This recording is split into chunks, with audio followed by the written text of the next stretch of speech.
Twitter, for example, says this app, the company says this app doesn't share any information with third parties. And I'm like, well, I know that's not true, so you like read through the rest of it. And I was like, this is not helpful for consumers. And so I got mad. And, and that's the good thing about being a privacy researcher at Mozilla is you get mad. I was like, well, let's do something about it. And so I was in the midst of that research. We actually hired out a researcher to look at the top 20 paid and the top 20 free apps in the Google Play Store and compare their data safety information to what they found in their privacy policies. And that's kind of how all this came about. And yeah, what we found was that 80% of the apps that we looked at, the information just didn't match up. And that was for two big reasons that we found. One is all the information self-reported, right? Like Twitter and TikTok and these kind of smaller gaming apps targeted at kids, they all are self-reporting their data safety information. And Google's like, you must be honest in your report, but we found companies aren't. And we also found it doesn't look like Google's policing or enforcing that super closely. But the other thing that I learned in doing my research is if you click on the data safety page on one of those apps and you click on learn more to see how Google, like what information they require, it's really weird how they're like for sharing data, for example. That says, oh, the company doesn't have to, report that they share data in certain instances, like they don't have to report if they share data with service providers. And you're like, well, that seems dumb because that's a lot of the data sharing that happens. Or they don't have to report, if they share data for, legal reasons. And again, that's kind of vague and a little nebulous. So like, there's two problems. There's the self-reporting and trusting the companies to be honest. But then there's also Google's own rules around this that are like, well, you don't have to say if you're self-report, if you're sharing data with service providers or if they've given consent, and we are always curious about what consent looks like. And then, Google themselves were kind of fuzzy about, well, how are you policing this? What happens if you, find a company that's, been misleading? And so we didn't get a really clear answer on Google on that. And so that's kind of the long and short of what we found. In the report, it said that you guys had found some loopholes basically in this form. Can you give us some examples of some of the loopholes that you found?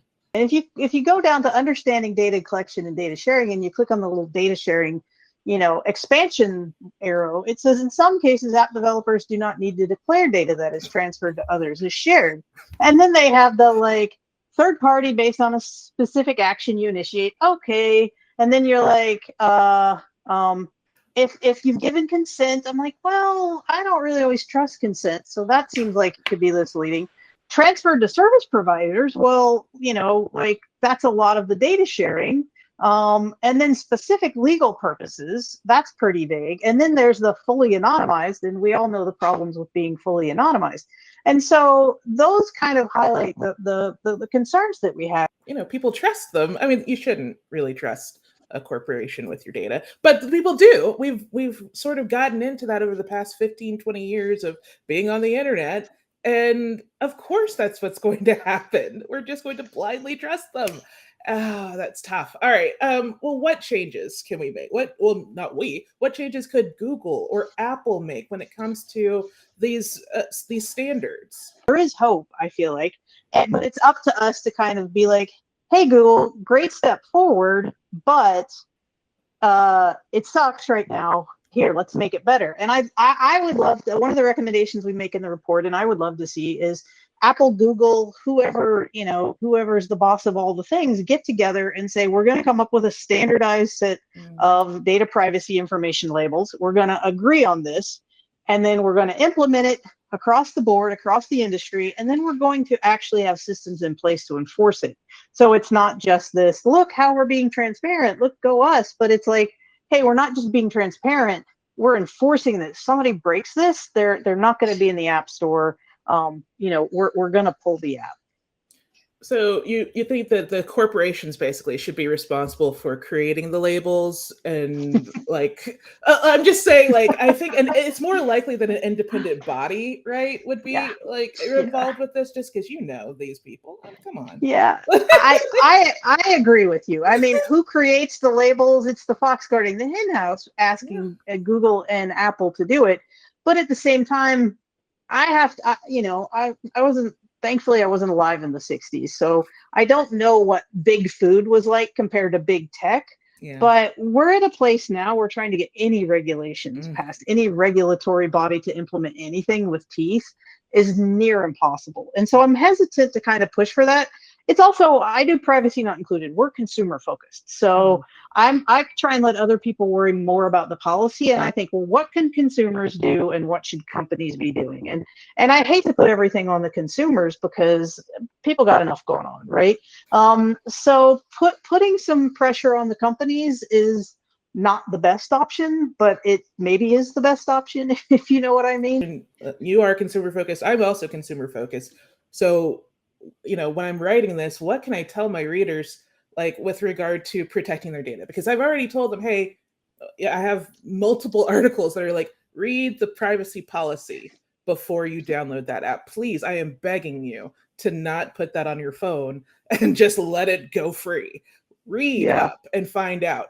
But, I guess I'm just wondering, we know these things are long and confusing, often by design. Is there any like certain language or phrases that I can point people to that could be red flags that they could say, oh, this says, this, maybe I shouldn't download it? Yeah. A couple of things on that. First, I'm like you. I'm very hesitant to tell consumers to read privacy policies. I mean, I read privacy policies for a living. You do too. They're mind numbing. I'm half the time confused and don't know what's going on. So people that don't read them for a living don't really stand a chance. That being said, there aren't a lot of great options out there. So some of the things that I recommend people to do. The good news is Google did add in back the way to find app permissions before you download it. You just have to click in the Google Play Store. You have to click about this app and then go down to the bottom of that window and it says permissions and you click view details. Open that and you can see, does it use your precise location, camera, microphone? Is the, recipe app asking for your precise location? Does it need that? If not, like maybe find one that doesn't. So checking app permissions is actually a fairly easy one. If it doesn't hurt to read privacy policies, even though I'm hesitant to ask consumers to do that. Every privacy policy has a section that says, hey, here's what data we collect on you. And that's fairly easy to scan. They also have a section on here's what data we share on you. That's where things get really muddied because companies don't like to be very honest in that. And they make it sound like they're doing a better job often than they are. I also always do a search through a privacy policy for the word sell to see if a company says they're selling data in any way, whether it's, hey, we're selling your data, or under the CCPA, the California privacy law, what we're doing is considered sale of data, which is a little different. It gets a little confusing, but that's an easy thing. Consumers, if you see something, app's going to sell your data, pretty much opt out of it. But the Facebooks and the Googles and the Amazons of the world aren't selling your data, right? They're collecting your data so they can charge advertisers to come in and use your data to target advertising. So the selling of data isn't always a good barometer, but it is something. Another thing I recommend to consumers is delete those apps that you don't need. You're shopping for a house. You bought your house, delete that realtor app. You're looking for the love of your life. You got your dating apps, you found them. Great. Delete those apps, get them off your phone as fast as you can. And then if you, if you use social media, if you use Facebook, don't put the app on your phone. Like just use the website, use the website in your browser. Rather than putting the app on your phone because the apps are just going to collect so much more information on you. So those are some things that I think, users can do that aren't super heavy lifts. Oh, the other thing, I'm sure you've talked about this before. Actually, our phones come with some built-in privacy features.